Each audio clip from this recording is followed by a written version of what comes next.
ఈసారి ఎలా ఉండబోతుంది? తప్పకుండా పుల్లారావు గారేనండి పత్తిపాటి పుల్లారావు గారు ఎక్కువ మెజార్టీతో గెలుస్తాడు. గెలిపించుకుంటాం, మేము కష్టపడతాం, గెలిపించుకుంటాం. ప్రతిపక్షంలో ఉన్న మల్లెల రాజేష్ డిపాజిట్లు కూడా కోల్పోయే పరిస్థితి ఉంది. పత్తిపాటి అంటే ఒక ప్రపంచనం చూస్తారుగా. ఆ తుగ్లక్ జగన్ వై నాట్ 175 అంటున్నాడు, కానీ 0 డిపాజిట్లు కోల్పోయే పరిస్థితికి వచ్చింది ఆంధ్రప్రదేశ్. అంటే ఆఖరికి సచివాలయం కూడా తాకట్టు పెట్టే ఈ తుగ్లక్ ప్రభుత్వం దిగిపోయే రోజులు ముందు ముందు ఒక్క 50 రోజుల్లోనే ఉన్నాయి. మళ్ళీ వస్తే ఎలా ఉంటుందమ్మా? మళ్ళీ జగన్ గారు మళ్ళీ వస్తే కళ్ళు కిడ్నీలు అమ్ముకోవడమే. మన కిడ్నీలు కళ్ళు కూడా అమ్మేస్తాడు మనకు తెలియకుండా. మేమైతే వెళ్ళిపోతాం సార్, ఏటో ఒకటి వెళ్ళిపోతాం. పోయే ఛాన్స్ కూడా ఉండదు. ఆయన ఇంకా లేదు, ఇక ఛాన్స్ లేదనమాట. ఇక నిద్రపోతా కూడా వాడిని గెలిపించుకున్నామన్న ఆలోచన వచ్చిందంటే ఇంకేటో ఒకటి వెళ్ళిపోవటం. జనసేన కలవడం వల్ల ఎలా ఉంది, ఎలా ఉపయోగం ఉంది అంటారు? జనసేన టీడీపీ కలవడం వల్ల మాకు బానే ఉంటది. ఆ సైకో గాడిని రాకుండా చేయాలి, జనానికి మేలు చేయాలి. మా చంద్రబాబు నాయుడు గారు తెలివిగా ఆలోచిస్తారు, తెలివిగా జనానికి మేలు చేస్తాడని కోరుకుంటున్నాం. ఆయన గెలిపించుకుంటాం. మా పుల్లారావు గారి మా నియోజకవర్గం తరపు నుంచి ఆయన గెలిపించుకుంటాం. నిర్ణయం తీసుకున్నారని మన దేశ అభివృద్ధి బాగుపడాలి అంటే మనం కలిసి కట్టుగా పనిచేద్దాము అని పవన్ కళ్యాణ్ గారు చంద్రబాబు నాయుడు గారు తీసుకొని మనకి ఇప్పుడు ఈ పని చేయడం చాలా బాగుంది. పవన్ కళ్యాణ్ గారు చాలా మంచిదండి నిర్ణయం తీసుకోవటం. తాకట్టు పెట్టి ప్రజల కోసం సేవ చేద్దామని వస్తున్న నాయకుడిని ఇంతవరకు మేము చూడలేదు. అది పవన్ కళ్యాణ్ ఒక్కళ్ళ వల్లే సాధ్యం అవుతుంది. సార్ ఒక్క ఉదాహరణ చెప్పాలనుకుంటున్నాను. పొదుపు చేసి ఒక కుటుంబంలో ఒక మహిళ గాని ఒక పురుషులు గాని పొదుపు చేసిన సంసారం ఎలా ఉంటుందో, విచ్చలవిడిగా అప్పులు తీసుకొచ్చిన సంసారం ఎలా ఉంటుందో, అప్పులు తీసుకొచ్చి విచ్చలవిడిగా చేసేవాడు జగను. పొదుపు ఇంకా చేసుకొని కూడబెట్టుకొని పిల్లల భవిష్యత్తు బాగు చేసుకోమని చెప్పేది చంద్రబాబు నాయుడు గారు. వాళ్ళిద్దరికి అది సార్ తేడా. చిన్న విషయంలోనే చెప్పగలిగాను. ఇంక అంతే. 5 ఏళ్ల పరిపాలన ఎలా అనిపించింది? 5 ఏళ్ల పరిపాలన చాలా దరిద్రంగా ఉందండి పరిపాలన. మన మొత్తం మన దేశంలోనే మొట్టమొదటి సీఎం అన్నమాట. ఎందుకంటే 9 సార్లు కరెంటు బిల్లు పెంచిన సీఎం మొట్టమొదటి సీఎం ఈయనే. ఇంకెక్కడా ఉండడు సీఎం. చెత్త మీద పన్ను వేసిన సీఎం కూడా ఈయనే.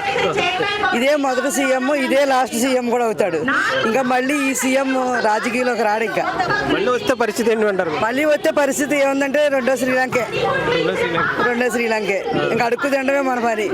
ఎవరు వస్తే బాగుంటుంది అనుకుంటున్నారు ఈసారి? చంద్రబాబు నాయుడు గారు వస్తేనే బాగుంటుంది. ప్రజలకి బాగుంటుంది, యూత్ కి బాగుంటుంది. మనకి ఇక్కడ ఇండస్ట్రీని తీసుకురావాలంటే చంద్రబాబు నాయుడు వల్ల అవుతుంది. పవన్ కళ్యాణ్ గారు కూడా కలిశారు కదా, ఎలా ఉంటుంది మేడం ఇద్దరు కలవడం? ఇద్దరు కలిస్తే ఇంకా బాగుంటుందండి. కలిశారు కాబట్టి రాష్ట్ర అభివృద్ధి పదంలో నడుస్తుంది ఇప్పుడు. అంటే వీళ్ళిద్దరు కలవడం వల్ల ఉపయోగం ఉందంటారమ్మా? ఉన్నదండి. మొత్తం ఆంధ్రాకి మొత్తం మేలు జరుగుతుందండి. ఎందుకంటే దుష్టచేతులు పోతాయి కదండి. ఈ దుష్టచేతులు ఉన్నంచేపు కూడా ఆడవాళ్ళని పీక్క తినేస్తారు ఏంటండి. ఎవరిని బతకనివ్వరు. భూములు కబ్జా చేసేసి ఎన్నెన్నో చెత్త మీద పన్నులు, కరెంటు బిల్లులు 2 మనుషులకు 200 వచ్చేది ఇప్పుడు 1000 రూపాయలు వస్తుంది. ఇంటి పనులు ఎంతో వస్తున్నాయండి. చెత్త మీద పన్ను మేము ఎప్పుడు కట్టలేదండి. కానీ మహానుభావుడు వచ్చిన తర్వాత తుఫాన్లు వచ్చేసేయండి, కరుణాలు వచ్చేసే, జనాలందరూ కొట్టుకుపోయారు అండి. అందు గురించి ఈ మారిపోతే అండి ప్రజలు బాగుపడతారండి. మన ఆంధ్రప్రదేశ్ కి రాజధాని ఏది అంటే ఏం చెప్తారమ్మా? ఆంధ్రప్రదేశ్ కి రాజధాని ఏది అంటే ఏం చెప్తారు? రాజధాని లేదు కదా. ఇప్పుడు మా బాబు వస్తే ఉంటది. 3, 4 అంటున్నాడు కదా. ఇప్పుడు అవన్నీ కాకుండా బాబు గారు వచ్చారనుకోండి, ఒకటే రాజధాని ఉంటది. అంతే అండి, ఒకటే రాజధాని ఉంటది. ఎందుకంటే రాక్షస వారం జరుగుతుంది. సైకో పోవాలి, సైకిల్ రావాలి, అంతే. ఇది 5 ఏళ్ల పరిపాలన ఎలా ఉంది? నాశనం అయిపోతే ఏముంది అసలు? ఏమి లేదు. జనాలు కొట్టడం, తిట్టడం, తోసుకోవడం, అభివృద్ధి రాజధాని లేకుండా పోయా. ఎక్కడ దగ్గర అభివృద్ధి లేకపోయా. ఏముంది? డబ్బులు ఇస్తున్నా 15,000 డబ్బులు ఇస్తే ఇవన్నీ అయిపోద్దా? అమ్మఒడి అనడం 3 వేసి ఇంటూ 3 నలుగురు కానీ 4 అయిపోయా. ఒక్క మనిషికి వేసా. మళ్ళీ ఇంకోసారి వస్తే పరిస్థితి ఏంటంటారు మరి? ఇంకోసారి వచ్చినా ఉద్యోగస్తులకు కూడా డబ్బులు ఉండవు, ఉద్యోగస్తులకు కొడుతున్నాడు. రాష్ట్రం తనగా పెట్టడమేనండి జగన్మోహన్ రెడ్డి, అంతే. ఏమైనా అభివృద్ధి ఏమైనా కనిపించింది 5 ఏళ్ళు? రైతుకి అసలు ఒక ఉపయోగం, విత్తనాలు కానీ, మరి మందు కట్టలని కానీ, లేకపోతే ఇంజన్లు కానీ, పైపులు కానీ, వాన పట్ల కానీ ఎయ్యి తయారు చేసింది లేదండి ఒక్కటి ఇంతవరకు 5 ఏళ్ళ నుంచి. చంద్రబాబు ఉండగా ఇంజన్లు కానీ, మరి శాలకు కొట్టుకునే కానీ, మందు కట్టలు కానీ ఇవన్నీ. ఈసారి మరి టీడీపీ వస్తుంది అంటారా? టీడీపీ జనసేన కూడా కలిసింది కదా, మంచిదేనంటారా? కావాలనే అనుకునేదండి, వస్తుందనే అనుకుంటున్నాం. కలవటం మంచిదే అంటారా? పవన్ కళ్యాణ్ చంద్రబాబు గారు మంచిదే అండి గెలవటం, మంచిది. గెలవకపోతే ఇంకా ఏముండదు రాష్ట్రం. ఈసారి అంతా మా భూములు కూడా తనఖాలు పెడతాడు. ఈసారి ఎలా ఉండబోతుంది సార్ ఈ ఊరు మీ ఈసారి మీ నియోజకవర్గంలో? ఏ పార్టీకి అవకాశం? సునామీ తెలుగుదేశం పార్టీ 50,000 మెజార్టీతో ఈసారి ఎర్రదేశం వస్తారు గెలవబోతుంది. ఈ 5 ఏళ్ళ పరిపాలన ఎలా అనిపించింది సార్? చాలా చండాలంగా దరిద్రంగా 5 ఏళ్ల పరిపాలనలో వాళ్ళు మద్యం అమ్ముకోవటం, మెయిన్ ప్రధానంగా రాష్ట్ర ఆదాయం మద్యాన్ని పెట్టి గుట్కాలు అమ్ముకోవటం, గంజా అమ్ముకోవటం, నిరుద్యోగ వ్యవస్థ బాగా పెరిగింది, ఇసుక చాలా దారుణంగా ఉంది. ఈ 5 ఏళ్లలో ఏం చేసి జగన్మోహన్ రెడ్డి ఏమీ లేదు. పథకాలు ఇస్తున్నామని చెప్తున్నాడు కదా, ఉపయోగం అంటారా? సంక్షేమ పథకాలు ఉంటే సరిపోద్ది, అభివృద్ధి అవసరం లేదా? అభివృద్ధి ఉండాలి, అభివృద్ధి లేని ఎందుకు? ఈరోజు మనం అతను ఒక 10,000 ఇస్తున్నాడు అంటే ఓట్లు కొనుక్కుంటున్నాడా? అభివృద్ధి అవసరం లేదా? రేపు భవిష్యత్తు కోసం ఏం కావాలి? అభివృద్ధి కావాలి కదా. మళ్ళీ ఇంకోసారి జగన్మోహన్ రెడ్డితో పరిస్థితి ఏంటంటారు? ఇంకా మనందరం పక్క రాష్ట్రాలకు పోవాలి, బెంగళూరు, తెలంగాణ, ఇక్కడ ఉంటాం ఇంకేం ఉండవు. ఇప్పుడు ఆల్మోస్ట్ ఇప్పుడు పిడుగురాల్లో వచ్చరికి కాసుమేశ్వరెడ్డి ఎమ్మెల్యే ఇప్పుడు ప్రెసిడెంట్ వైఎస్ఆర్సీపీ, అతను పిడుగురాలు తాకట్టు పెట్టిండు. ఇప్పుడు రాష్ట్రాన్ని తాకట్టు పెట్టింది జగన్మోహన్ రెడ్డి. ఈసారి ఏముండదు, మొత్తం తాకట్టు పెడతాడు. మనం పక్క రాష్ట్రాలు చూసుకోవాలి. సార్ మీరు ఎక్కడి నుంచి వచ్చారు? మేము అక్కడి నుంచి గురజాల నియోజకవర్గం. 5 ఏళ్ళ పరిపాలన ఎలా అనిపించింది సార్ జగన్మోహన్ రెడ్డి? ఇప్పుడు మా బ్రదర్ చెప్పినట్టు అంతా ఇంకా అస్తవ్యస్తమైన అనుకో, దేనికి అభివృద్ధి లేదు, ఏమి లేదు, శూన్యం. అది మళ్ళీ వస్తే తాకట్టు పెట్టినట్టే.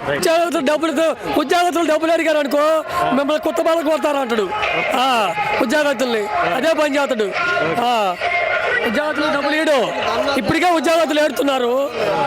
ఒకసారి వేసి కంపెనీలు ఏమైనా వచ్చినాయా? ఏమైనా ఉద్యోగాలు లేదు. ఆంధ్ర కంపెనీ వాళ్ళు ఆంధ్ర వాళ్ళు తెలంగాణ పోతున్నారు, ఆంధ్ర వాళ్ళు తెలంగాణ పోతున్నారు. అక్కడ పోయి కంపెనీలు అవి కడుతున్నారు. మన ఆంధ్ర వాళ్ళు ఏం దెబ్బకి తట్టుకోలేక తెలంగాణ పోయి కడుతున్నారు, వాళ్ళు అక్కడ కట్టుకుంటున్నారు. వచ్చేది ఎవరంటారు? అయితే టీడీపీ వస్తుంది, జనసేన కలిపి కూటమి మీద వచ్చేస్తుంది, ఇబ్బంది ఏం లేదు. అదేనా 5 ఏళ్ళ పరిపాలన ఎలా అనిపించింది? ఈ 5 సంవత్సరాల పరిపాలన రైతులకి బాగా ఇబ్బందికరంగా ఉంది. పంట నీరు రావట్లేదు. మాకు ఎన్ఎల్ఆర్ పంట అయితే బాగా పండిద్ది, ఎకరానికి 40 బస్తాలు అవుతాయి. ఏ నియోజకవర్గం ఇది? మాది బాపట్ల నియోజకవర్గం. బాపట్ల నియోజకవర్గం. ఈసారి ఏ పార్టీ వస్తుంది అనుకుంటారు? బాపట్ల తెలుగుదేశం 100% వచ్చింది. బాపట్ల ఎవరు ఎమ్మెల్యే అభ్యర్థి ఎవరు? మాకు నరేంద్ర వర్మ, వేగేసి నరేంద్ర వర్మ. ఓకే, ఈసారి జనసేన టీడీపీ కలిసినాయి కదా, ఏమన్నా ఉపయోగం ఉందంటారా? గెలుస్తారంట? 100% గ్యారంటీ. అందరండి 100% టీడీపీ గెలిచింది. ఇక్కడ రాష్ట్రం మొత్తమా మీ నియోజకవర్గం? మన రాష్ట్రం మొత్తం టీడీపీ గెలిచింది. ఈసారి మళ్ళీ జగన్మోహన్ రెడ్డి గారు వస్తే పరిస్థితి ఏంటంటారు? పరిస్థితి చాలా అధ్వానంగా ఉండిద్ది. అది 5 ఏళ్ళ పరిపాలన ఎలా అనిపించింది? బాగుంది. రాజధాని కూడా తాకట్టు పెట్టాం. ఈసారి మన భూములు చుట్టూ రాళ్ళు వాడి మన పట్టా మీద వాడి పేరే మొత్తం. ఈసారి వస్తే అది కూడా తాకట్టు పెడతాడు, మొత్తం తాకట్టు పెడతాడు. ఈసారి వస్తే ఇంకా అదే పరిస్థితి అంటారు? అదే పరిస్థితి. మనం ఏం లేదు, హైదరాబాద్ పోయి డబ్బులు సంపాదించడం పొందారు కదా, మనం డబ్బులు నమ్మి వాచ్మెన్గా ఉండటమే, ఇంకంతకన్నా ఏమీ లేదు. ఏంటి జనసేన టీడీపీ కలిసింది కదా, మంచిదేనంటారు? 100% పవన్ కళ్యాణ్ కూడా బాగా సహకరించి ఆ రోజు జైలుకి పోయినప్పుడు తలంచుకొని పోయాడు. ఇవాళ వాళ్ళ కార్యకర్తలకు కూడా లేని చాటు కూడా తలంచి సమాధానం చెప్పుకుంటున్నాడు. ఇంకంతకన్నా గొప్పతనం ఏమీ లేదు. మంచిదేనంటారా? ఆయన తగ్గి మరి ఈసారి టీడీపీకి తగ్గకపోతే ఆయన కొండ సమస్యలు, ఆయన కొండ వీళ్ళ కొండ సమస్యలు రెండు కలవటానే, రెండు కలిస్తేనే పిడికలు బిగిస్తేనే బలం. ఈసారి ఇద్దరు కలిసి మరి గెలుస్తున్నారంటారా? చెబుతుండే 130 స్థానాలు ఎట్టి పరిస్థితిలో తగ్గవు. ఏంటి ఈసారి మీ నియోజకవర్గం ఎవరు గెలుస్తున్నారు? మా నియోజకవర్గం ఇదే ఉంది. ఏది? తెలుగుదేశం. తెలుగుదేశం. ఎలా అనిపించింది 5 సంవత్సరాల పరిపాలన ఎలా ఉంది? ఆ పరిపాలన అది వేరు, ఇది వేరు. మేము ఎప్పటి నుంచో పరిపాలన చూస్తూ ఉండేవాళ్ళం. మేము 5 ఏళ్ల పరిపాలన ఎప్పుడైనా చూసారు కదా? లేదు, తేడా వచ్చేసింది. తేడా వచ్చిందా? తేడా వచ్చింది.